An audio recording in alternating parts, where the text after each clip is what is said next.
guys, pag-usapan lang natin ang breaking news na kumakalat nga naman guys sa lahat ng social media platform. At exclusive nga naman guys na pinag-uusapan. Maris Racal, Anthony, barag na barag sa pasabog ni Jam. Ibig sabihin lang nito guys, talagang nagulat ba sila sa pasabog ni Jam na dating ex-girlfriend ni Anthony?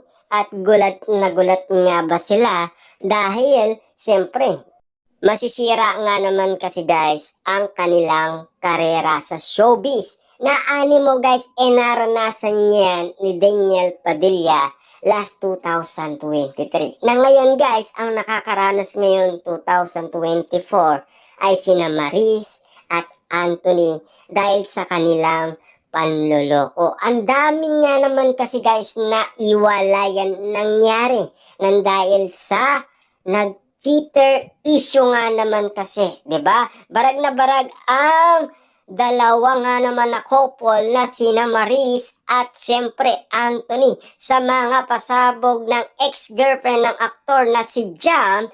Nakuha ni Jam ang simpatya ng mga netizen matapos niyang i-booking ang tunay na nangyari sa pagitan ng mga mag-collab team sa pamamagitan ng social media. Nakakaloka ang sunod-sunod na pagpo-post ni Jam sa kanyang Instagram story tungkol sa mga pinaggagawa umano ni Maris at Anthony sa harap at likod ng mga kamera. Wow, grabe guys, yung landian nga naman yung sinasabi ni Jam na talagang pinakita kahit na guys yung text, yung chat, grabe. Pati yung mga picture, yung alikan daw nila, grabe. Sunod-sunod nga naman kasi guys ang bagsik ni Jam sa bawat post nga naman guys niya. Talagang galit na galit siya at pinaramdam niya guys sa dalawa kung papaano magalit ang isang Jam na dating ex ni Anthony. Kitang-kita naman natin guys na maraming netizens ang tumulong kay Jam para nga naman guys mabilis kumalat ang nasabing balita na talagang nanloko at naging cheater sina Anthony at Maris Racal. Siyempre, kaduda-duda nga naman guys kung bakit nagsalita nga naman si Anthony at Marie. Kasi palubog ng palubog kasi ang kanilang karera.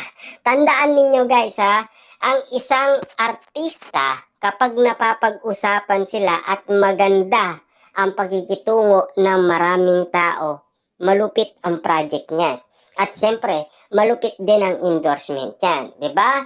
Nakakaloka ang sunod-sunod na pagpo-post kasi guys, 'di ba? Nakakaloka nga naman 'yun guys. Siyempre, ibinandera niya ang pagtaksil daw ng aktor sa kanya kasabay ng pagpo-post ng mga screenshot na sinasabing palitan ng mensahe ni Maris at Anthony na talagang ikinawasak ng kanyang puso. Ibig sabihin guys, parang si Catherine Bernardo lang, no?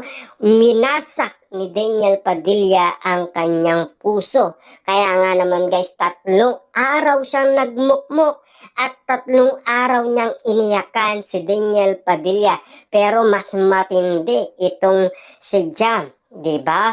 Patunay lang yan guys na talagang pinost niya lahat ng kanyang nalalaman. Pero si Catherine Bernardo guys, nagsalita lang naman siya, 'di ba? Pero nanahimik 'yun guys Hindi siya talaga nagsalita ng kahit ano-ano. At wala siyang dinamay na kahit anong pangalan man lang. Pero yung kay Jam kasi guys, double cheater kasi ang nangyari. 'Di ba? Ang tindi nga naman kasi, 'di ba? Talagang manluloko nga naman kasi guys ang bagsik ng sinasabi ng mga netizens sa kanila. Talagang galit na galit ang mga tao. Talagang guys, makikita mo ang lungkot sa mga mata ni Maris at Anthony nung sila ay nagsalita dahil nalaman nila na talagang pinost ni Jam lahat ng kanyang nalalaman. Kita nyo naman guys, lahat ng screenshot alam ni Jam. Kasi may karapatan nga naman kasi siya guys Double cheater nga naman kasi yung ninagloko eh. Multiple nga naman kasi, 'di ba?